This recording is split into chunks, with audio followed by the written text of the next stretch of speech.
Welcome back to another edition of Yesterday in Sports Weekend Recap Edition. Let's take a look back at the scores and stories from over this weekend. Friday night tipped off the Final Four weekend for the women's side of things. In the first game, South Carolina kept their undefeated record after pulling away big time in the second half over NC State, winning 78-59. In the second Final Four match, we had an instant classic between UConn and Iowa.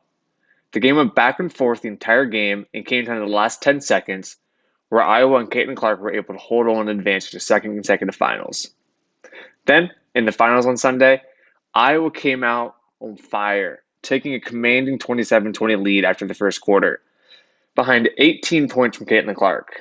But, as South Carolina has all season, their size proved to be too much for Iowa, as the Gamecocks were able to pull away late in the fourth quarter, pulling off the perfect season and once again winning the national title. The men's Final Four games tipped off on Saturday in Phoenix, and to be honest, it wasn't much of a surprise in these games. In Game 1, Purdue controlled the game from start to finish, always keeping around a 5-point buffer against the Wolfpack. And finally, in the second half, NC State's magical run ran out, and Purdue's talent took over as the Boilers pulled away won the game 63-50, and will now be playing for their first national championship since 1969. The second game was more competitive for the first 30 minutes of gameplay, with both offenses humming, as Kennecken and Alabama basically just went back and forth trading runs for the whole first 30, 35 minutes of the game. As the game got late, UConn's defense finally stepped up, and the Huskies were able to make the score look much more dominating than the game actually was, winning 86-72. And now they're looking to repeat as champions. The national championship game is tonight. Let's see who wins this one. The NBA announced their 2024 Hall of Fame class over the weekend. The class was highlighted by high flyer Vince Carter and floor general for the dominant early 2000s Pistons, Chauncey Billups.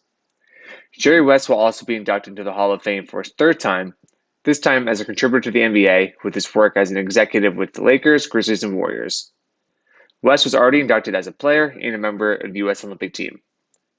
Other members of the 13-person Hall of Fame class include Simon Augustus, Doug Collins, Michael Cooper, and Bo Ryan. These past 2 seasons, we've seen a ton of big-time pitchers sustaining injuries on the throwing arms. Cleveland's Shane Bieber, Miami's Yuri Perez, and Atlanta's Spencer Strider are just a few of the big names from the first week of the 24 season alone.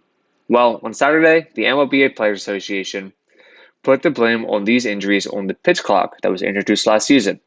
Interesting take, but the pitch clock has been great for the fans as it's kind of sped up the game, but it seems now that the players are starting to push back and blame it on the reason for the injuries for his pitchers.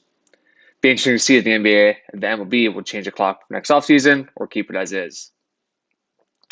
And then late last night, brought in some pretty big news that's going to have a giant impact on the college basketball world. Kentucky head coach is leaving the Wildcats to become the next head coach of the Arkansas Razorbacks. The deal is reported to be a 5-year, $8.5 million deal.